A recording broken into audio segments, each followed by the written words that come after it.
Jam Villanueva tagumpay sa pagwasak kina Maris Racal at sa ex na si Anthony Jennings, milyones na ngayon ang nawawala sa dalawa sa pag-atrasa ng ilang malalaking endorsement. Naniniwala ang maraming netizens na talagang pinlano at pinag-isipang mabuti ni Jam Villanueva ang pangwawasak kina Maris Racal at Anthony Jennings. Bilib daw sila sa naisip na estilo ni Jam para makaganti sa Kapamilya Love Team at ipahiya ang mga ito sa buong mundo na hindi halata ang pagiging bitter niya sa panluloko sa kanya ng dalawa. Nagtagumpay daw ng bonggang-bongga ang dating girlfriend ni Anthony na makuha ang simpatya ng publiko at madurog ng husto ang aktor at si Maris at kamuhian ng mga tao. Siguradong napakasaya raw ngayon ni Jam dahil successful ang kanyang revenge plan. Dahil bukod sa nasira niya ang relasyon ni Maris at Anthony, marami ring endorsement na nawala sa kanila. Hindi man daw aminin ng dalaga at kahit ulit-ulitin niya ang pagsasabing hindi niya ginusto na mawasak ang karir ni Maris at Anthony ay hindi naniniwala ang netizens dahil sa isang taong niloko ng paulit-ulit. Paghihiganti lamang ang magpapatahimik sa kanilang puso't isipan. Sa kabila ng pagsusori ng dalawa, ay patuloy pa rin silang nininiga at binabatikos ng mga tao na akala mo'y nakagawa sila ng matinding krimen sa panluloko nila kay Jam. Milyones na nga raw ang nawala kina Maris at Anthony sa pagkansela ng ilang kumpanya at serbisyo na kanilang ine-endorso. Kaya siguradong sising-sisi na sila sa kanilang nagawang kasalanan kay Jam. Agree rin ang maraming netizens sa Facebook post ng social media personality na si Sian Gaza tungkol sa mga naging revelasyon ni Jam. Ayon kay Sian, in-expose ni ate lahat ng mga screenshots and photos kasi gusto niyang makapaghiganti. That's it, period. Gumawa lang siya ng straight English statements to cover up that fact para hindi siya magmukhang desperada.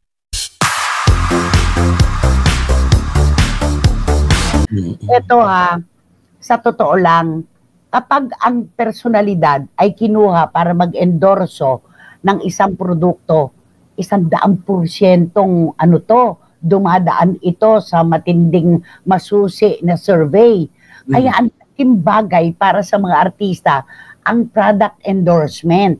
Kapag ikaw ay pinipili ng malalaking kumpanya o kahit yung mga maliliit pa na ine-endorso produkto nila, made ka na, ganun yun Made ka na.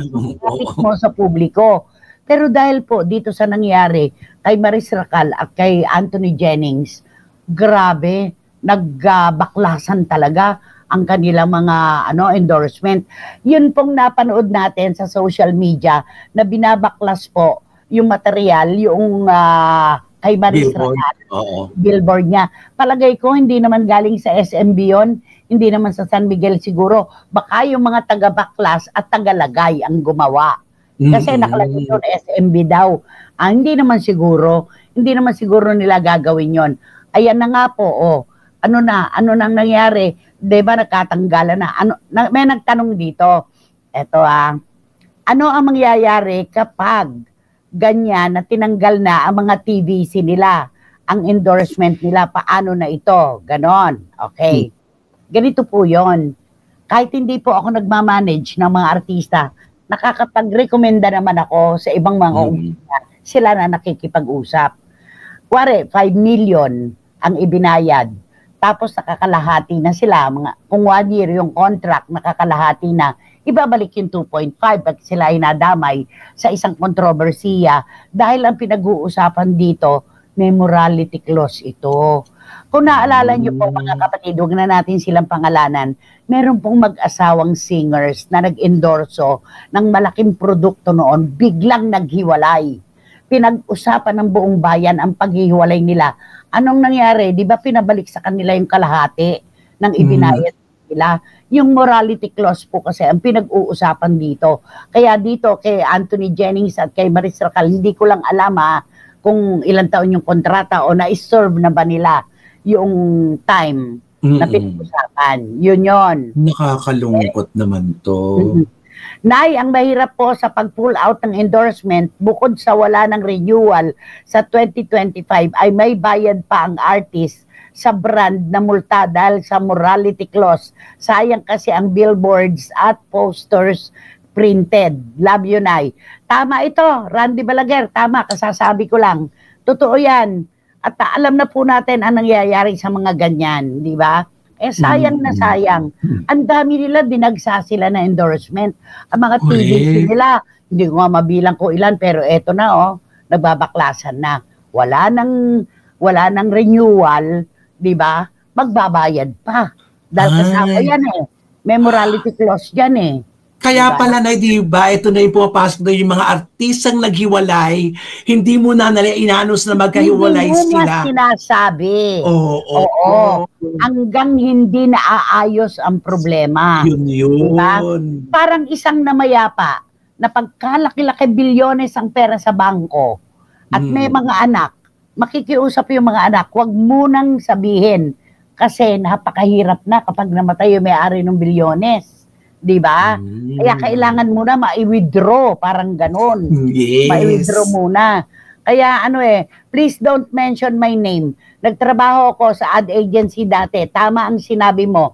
Nay, 100% true. Ganyan ang nangyayari talaga. Tapos sabi niya, so-so lang dati sa mga teleserye at alalay dahil sa issue na to, bumongga ang pangalan ni Anthony, nakilala siya. Kaya lang anak, Boycie, nakilala pero sa hindi magandang paraan.